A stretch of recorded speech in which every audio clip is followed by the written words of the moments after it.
Hello and welcome. It feels as if a lot of Carlton problems surface from self-sabotage, and one thing starts up a domino effect of other things to collapse. I feel as if this was perfectly represented in Adam Saad's first half performance. And equally, the way Saad transformed from half to half, I think, was a perfect microcosm of how Carlton themselves transformed the way they played after the halftime intermission. Today, in a bit more of a snappy review, we're going to be taking a look at Adam Saad's game. If you go on to enjoy, make sure to drop a like and subscribe to the show if you're new so you can remain tuned for the next iteration of Carlton analysis. And if you'd like to become a channel member to support me financially, there is a join button below. Enjoy the video. So to roll over from how this video began, Adam Saad was greatly affected by Carlton's first half performance. Adam Saad had 11 first half possessions as opposed to his 7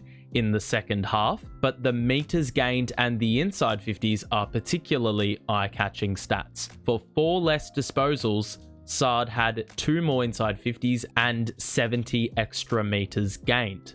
Why? As we know, Adam Saad is a running halfback. However, North Melbourne's play took away the running part. Meters gained isn't meters run, and Saad did not ball carry the way that is reminiscent with his game-breaking best. Carlton were turnover prone, and North Melbourne got a ton of set shots by virtue of transition and territory through a distinct clearance disparity, strong intercept game, and superb round-the-ground presence. This, of course, ties in well with Carlton's panicky disposal led by strong North Melbourne pressure. Where does Saad come into this? Well, Carlton's prolonged defensive half exposure means Saad's attacking aggression is taken away. Early in the game, Carlton had no physical body for the third tall, so there was an element of taking turns in that role, and Saad would be one such player, thus taking away attacking resource for defense. Here's one example of that. You can look at it from the perspective of, well, odds are Saad's impact is felt, and he can line break against a taller opponent, but equally, he's adopting a deeper position.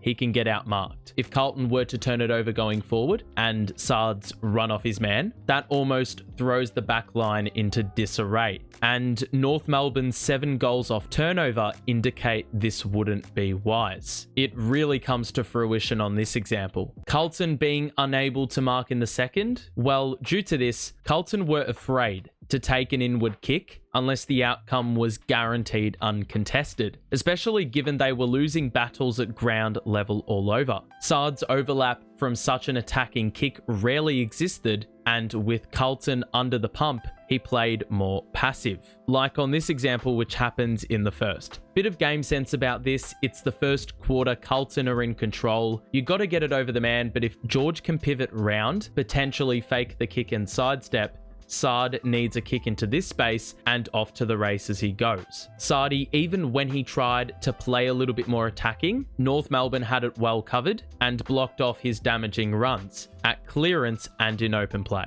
I look at this Harry Mackay example. Saad's blocked off here to run straight through. Harry's left on an island by himself. He clearly was looking for a handball because he's barely tracked back off the mark, and then the Blues turn it over due to this invited pressure. Clearly, a Saad influence would be handy in this instance. Carlton's down-the-line kicking was also endorsed by their stoppage play, which lacked spread as it remained contested, and thus there was minimal room for Saad to go crazy at defensively positioned stoppages. Take this example. Saad is in this position. North Melbourne are clearly making their presence felt with De Koning off the ground. Zurhaar collides with Chera. Walshy's met immediately and Hollands falls over. The play moved across in Saad's direction, but inevitably with road humps, as there's nothing sharp about this play. The very next ball up, Walshy clears it immediately with that rushed disposal, as we've mentioned to be quite evident in this first half.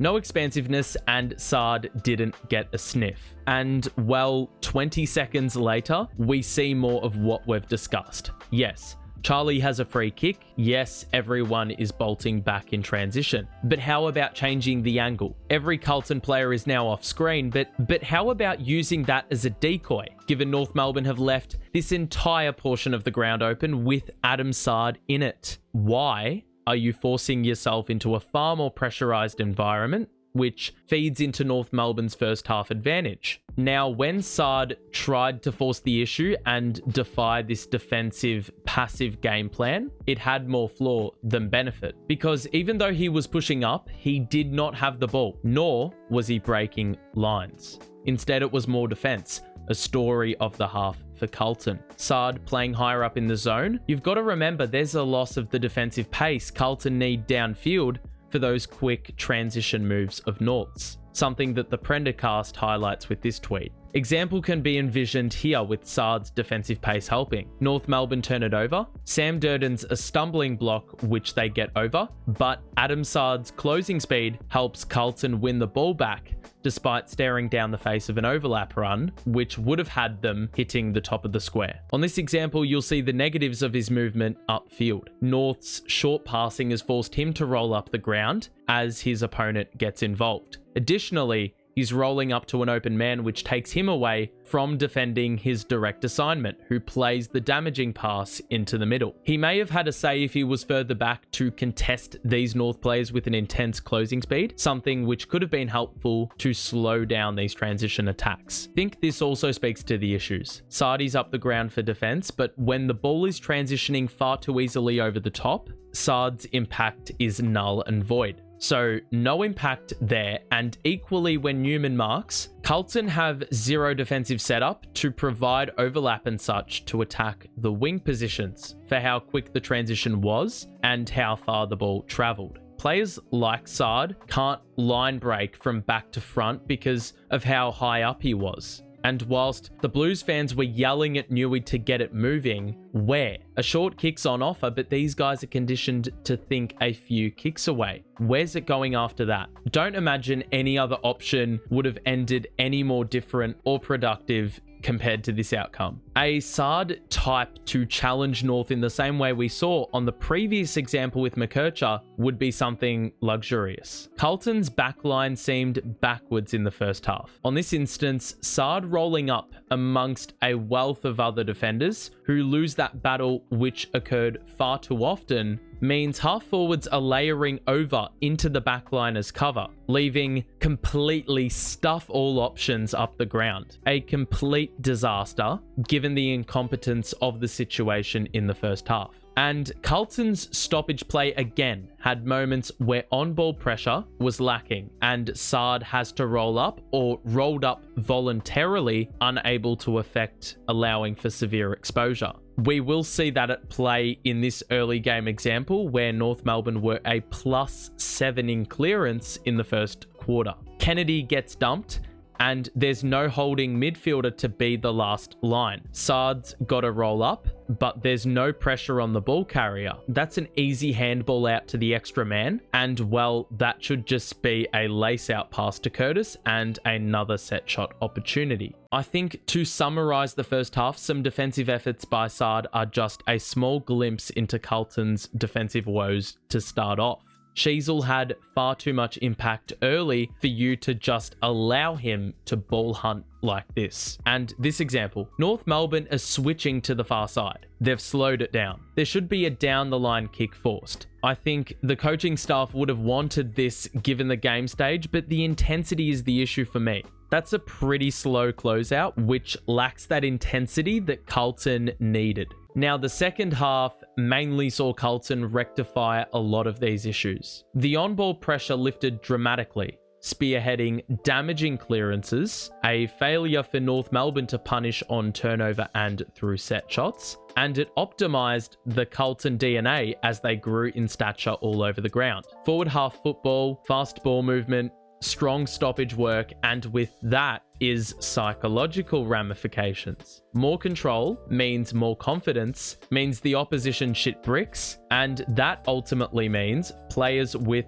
passive mindsets such as Saad early on turned into world beaters. Here's an example of that effect on the opposition. A misplaced possession causes a slight fumble by Dylan Stephens as Saad closes down more intensely. And given that crucial time lost, Stephens has got a pivot, doesn't have the confidence to play a handball or sidestep, and another blue can roll across. An initial 3-on-1 has reaped 0 territory advantage. That is the art of psychology kicking in, despite my lack of psychology degree. Here's another example. De Koning wins the tap for starters. Sheasel fumbles it. Good closing speed by Walshy. Powell fumbles it once, twice. Cincotta with the pursuit, and now with the pressure prior, players like Adam Saad rolling up have an impact. Carlton didn't intimidate like a top side should in the first half, which is why in the first half this did not happen at all. That affected kick doesn't allow the luxury a mark brings, and the defensive closing speed of Saad has a strong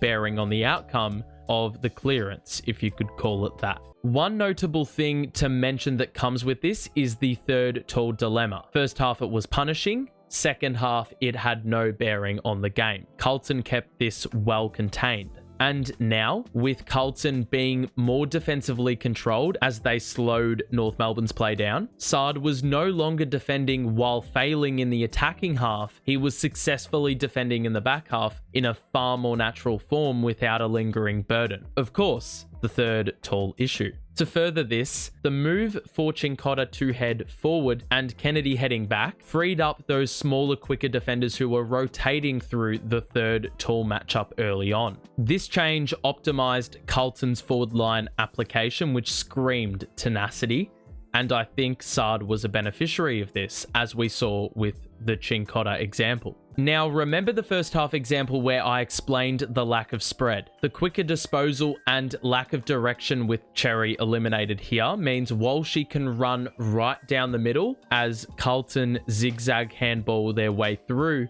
to the other side, enabling space to be operable for Saad. But I cannot analyze this part any more than just saying it's elite. How he stays upright baffles me. In 10 seconds, Carlton have gone from arc to arc. Paired with Carlton's forward pressure that also elevated, courtesy of, in this scenario, guess who, and Carlton's improved clearance application, Carlton get a shot at goal, top of the square. Carlton win when Adam Saad does this, and I think the nature of the stoppage to commence the sequence assisted this tremendously. Remember when I said that Carlton had issues in really containing North Melbourne from open play, given their unhealthy amount of turnovers, and our running backs were heavily outpositioned because of fast transition? Now, with Carlton working harder, getting more numbers to contest, and thus winning in sequences such as these with more pressure, now that bad positioning became strong positioning. Carlton could use extra players in handball chains, and Saad was one who could push up more freely with the tension valve released and create that advantage which optimizes his play. Walsh's breakaway from the stoppage allows Saad to use him as a decoy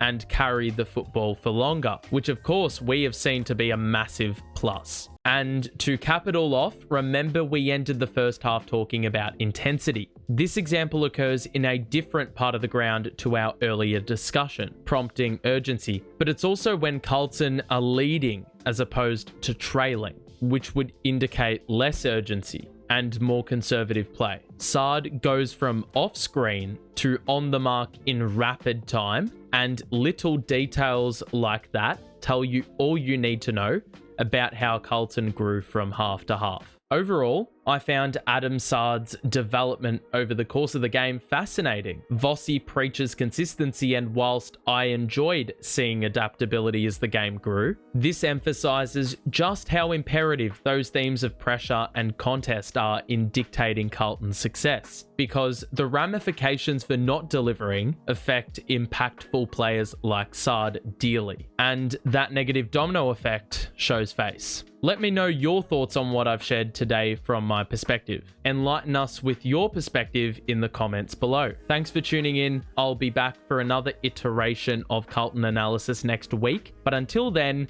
have a good one, stay safe, and bye for now.